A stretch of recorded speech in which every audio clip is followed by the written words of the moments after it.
परीक्षा दी। आज इनके पास विषय कोई नहीं है सिवाय गाली देने के, आपको कोई आने ही नहीं देगा। आज हमने पिछले 9 वर्षों के अंदर, 9.5 वर्षों के अंदर 1,10,000 से ऊपर नौकरियां दी हैं, और न केवल 1,09,000 10,000 दी हैं, इस आने वाले 6 महीने में जो बाकी हैं 60,000 नौकरियां पाइपलाइन में निश्चित रूप से आपको मिलेंगी। 1,70,000 नौकरी का हमारा 10 साल का रिकॉर्ड बन जाएगा। इतनी ट्रांसपेरेंट भर्ती हरियाणा के अलावा, पिछले इस 10 साल के अलावा पिछले सालों में तो कभी सोचा ही नहीं किसी ने।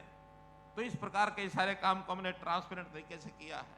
आम आदमी की तकलीफों को भी समझा है कि उस तकलीफ को दूर करने के लिए हमें चाहे कोई सिस्टम अपनाना पड़े, हमने सारी ट्रांसपेरेंसी लाने के लिए टेक्नोलॉजी का सहारा लिया। हमने ऑनलाइन पोर्टल बनाए, और ये लोग कहते हैं कि हम आएंगे तो वोट, हम मेरिट सब खत्म कर देंगे, पोर्टल उठा को फेंक देंगे। पहली बात तो ये है, आप कहां सपने ले रहे हो, आपको कोई नहीं आने देगा, आपको कोई आने ही नहीं देगा।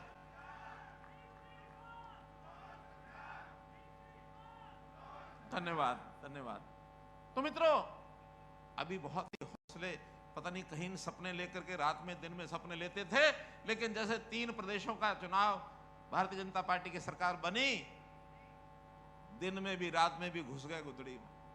नाम लेने वाला कोई नहीं है। आज इनके पास विषय कोई नहीं है सिवाय गाली देने के, सिवाय कोई ना कोई उल्टा सीधा धंधा करने के। जब नौकरियों की बात करते हैं, कहीं भी जाकर के खड़े हो जाएंगे और उल्टे सीधे कोई ना कोई आरोप लगाकर कोर्ट में जाकर के भर्ती रोकने का काम करो, किसी तरीके से ये भर्ती हो ना जाए। और हम अडिग हैं, कोर्ट में भी लड़ाई लड़ेंगे, ठीक बात के लिए लड़ेंगे। अभी सीईटी के एग्जाम हो रहे हैं, सीईटी के एग्जाम में ग्रुप सी और डी दोनों की नौकरियां पाइपलाइन में हैं। और आपकी जानकारी के लिए मैं बता देता हूं, आज युवा दिवस है। आज मैं इस बात की जानकारी दे रहा हूं कि जो हमने ग्रुप डी की सीईटी की परीक्षा ली हुई है, लगभग 3.25 लाख बच्चों ने परीक्षा दी है। आज शाम को उसका रिजल्ट आएगा। 2 लाख से ऊपर बच्चे उसके अंदर पास हो रहे हैं, और आने वाले 15 दिन के अंदर अंदर जो उसमें 13-13,500 नौकरियां हैं, तुरंत बिना इंटरव्यू के जैसे ही रिजल्ट फाइनल होगा, क्योंकि एक परीक्षा जो ग्रुप डी की हो गई है उसका तो रिजल्ट आएगा, ग्रुप सी की जो परीक्षाएं हैं वो लगातार अभी भी चल रही हैं। उसके अंदर कोर्ट ने क्लियर कर दिया है कि अब परीक्षाएं लेते जाओ, इनका रिजल्ट निकलते जाओ, तो आने वाले जो अपनी लोकसभा की आचार संहिता होगी उससे पहले ये 60,000 नौकरियां अगले 2 महीने में लोगों को 60,000 नौकरियों से भरपूर हम देंगे मित्रों। तो इसलिए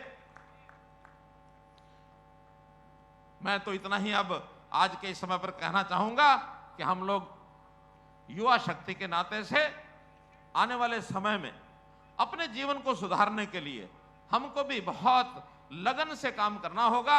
इस प्रदेश को आगे बढ़ाने के लिए अपने आप को तैयार करना होगा, चाहे शिक्षा हो चाहे स्किलिंग हो। हुनर के नाते से हरियाणा एकमात्र प्रदेश है, हमने अपनी स्किल यूनिवर्सिटी बनाई है, और स्किल यूनिवर्सिटी के माध्यम से पढ़ाई के साथ साथ छोटे छोटे कोर्स हम करा रहे हैं। 12,000 नए विद्यार्थी हर वर्ष स्किलिंग करके